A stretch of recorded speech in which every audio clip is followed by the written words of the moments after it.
I was relaxing at the comfort of my home thinking about my next video idea, and then it hit me. Why shall I make a video about one team where I can make a video about a bunch of teams? Hello trainers, Ganeto here, and today we're gonna dive together into Open Ultra League with a bunch of teams centered around Swampert. So the first one that has already started here on your screens is gonna be with Obstagoon upon the lead, followed up by Swampert as a safe switch most probably, and the closer of the team is gonna be Dragonite. So this team can be used either on Open Ultra League and perhaps even better on the Premier Classic format, so it's gonna be a super strong team. I prefer it on the Premier Classic format because I have a core breaker here on the face of Tapu Fini, and you can avoid that legendary Pokemon there, so yeah, Premier Classic is gonna work much better for this line. Up on the lead we got Obstagoon, which can work pretty well against the meta, both of Open Ultra and the Premier Classic, so you're gonna see that in no time you're gonna get a quick work of the opposing side shields. You can have the chance to boost yourself or just debuff the enemy and boost your defense in return.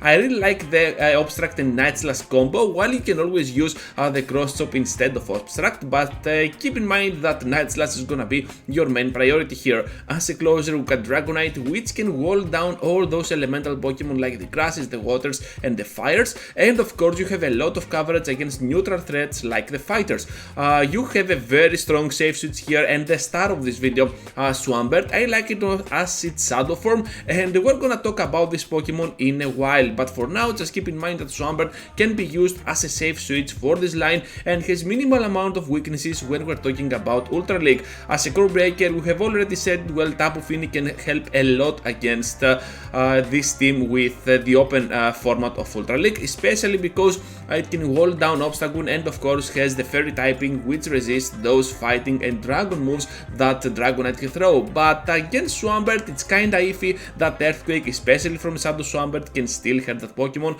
or Pure Sludge Wave to almost nuke it down. Now we're gonna take a look at Swampert from the lead perspective. Well, this Pokemon can lead a lot of teams, and I really like how capable it is on doing that. It has the spammy moveset of Mudshot and Hydro Cannon, while Earthquake or Sludge Wave can be used for coverage for the nuke, but I prefer Earthquake to be honest because it does more stab damage, and of course you're gonna need it for sure when you're facing something like a Registeel up on the lead or whatever. Well, this line can be used either on Ultra League or Premier Classic as well. We're gonna focus later on pure Open Ultra League battles and teams, so let's see here what we got, because we're having at the back a double flying backline.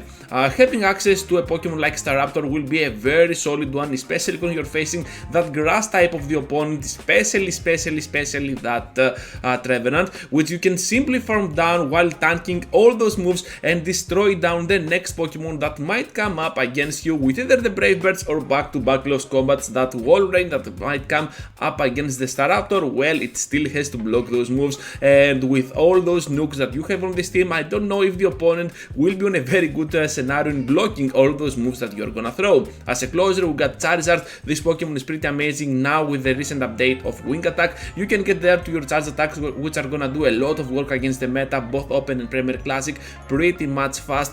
So yeah, this is gonna be a Pokemon for any team out there to work as a pure closer for Ultra League. Core breaker of this line is gonna be of course Dragonite, because it can simply wall down that matchup with Swampert. Has a very good matchup against the backline, but still is kinda glassy, so your moves, either a Brave Bird or even the Dragon Claw, can still hurt that Dragonite, or even a few Hydro Cannons on the end game if you have that energy advantage. Now we're gonna focus on a team that is gonna help you a lot for sure. However, it is gonna have a clear weakness, and that is gonna be Guzzlord. Gonna get there in a while. Once again we're gonna lead with Swampert. This Pokemon is pretty amazing. We already have said on this video that this Pokemon is gonna work a lot with its Earthquake and Hydro Cannon, and of course you're gonna get there pretty fast, so nothing else to say for now. Let's see what we got on the back line, because we're having the Talonflame for the Open Ultra League, since you cannot get it otherwise on the Ultra League level without the Excel, so you can see that Premier Classic is not gonna allow any play at all for the Talonflame. And of course at the back we got Trevenant. So for this line you can always replace Talonflame with Charizard, even for the Open Ultra, or if you want to participate on that Premier Classic with somewhat of the same line, because they share the same typing, they resist the same things, while the damage outputs can be kinda different, and of course Charizard has better coverage, I believe, with Dragon Claw and a much cheaper move to get there, especially with those new wing attacks. However, Talonflame, a pretty big deal for that Ultra League format, perhaps the best Pokemon that exists currently, because it has access to Brave Bird, and simply you Brave Bird anything on the meta, dealing so much damage even to tanky Pokemon. Safe switch of this line is gonna be Trevenant. This Pokemon is pretty amazing, I really like it on my team. Whenever I'm using it, it covers a lot of things, and even against its counters, something like an Umbreon or a Scrafty, you still have the Seed Bombs, which can get the matchup pretty close if the opponent isn't very careful here. I have beaten up a lot of those Scrafties because my opponent really underestimates my Ghost type Pokemon against the Dark one, and yeah, Trevenant, a pretty big Pokemon to use on Neutral League as well.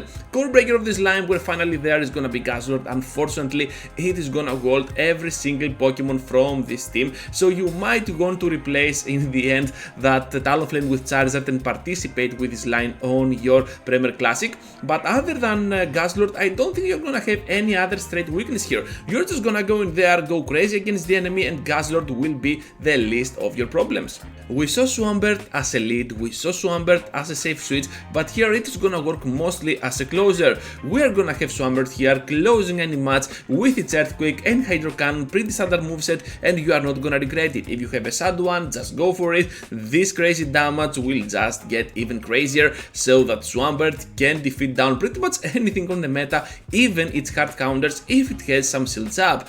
We're gonna take a look now at Giratina on the lead, which is gonna be a dragon slash ghost type Pokemon, pretty much cool as a generalist. It has simply no counters at all, even against its counters you still have a very solid moveset to throw against them. Even if you counter something like a dark type, you might want to consider something like a Dragon Breath as your fast attack, because it is gonna help a lot as well. I like the Dragon Breath version of Giratina because it gives me more coverage against center threats like the Umbreon, like the Scrafty, which is gonna be a core breaker by the way of this line, and of course something like an Obstagoon, which is gonna be kinda common to encounter on the Open Ultra League format. You also have some really nice moves like the Shadow Sneak, the Ancient Power and the Dragon Claw. Just keep in mind that you're gonna need Dragon Claw, and other than that, just be sure to use either Shadow Sneak or Ancient Power. Shadow Force, not so much, it requires a lot of energy, but if you tend to go for Shadow Force, well, Shadow Claw is gonna be your must-have fast attack, because with Dragon Breath you are never gonna get there. At the back we have Safe Switch on the face of Registeel. The Metal Trash Can returns into the battle, and this Pokemon has access to 2 nukes to destroy down the enemy, and you're just gonna go in there with full power against the opposing side with Focus Blast and Zap Cannon, either debuff them or just go with the heavy damage against them. Core breaker of this line is gonna be Scrafty because it can resist those ghost typing moves, and of course deal back at the Giratina, the foul play being super effective. At the back, well, it can go pretty well against Swampert on a very even matchup, and of course the power up punches are not gonna be appreciated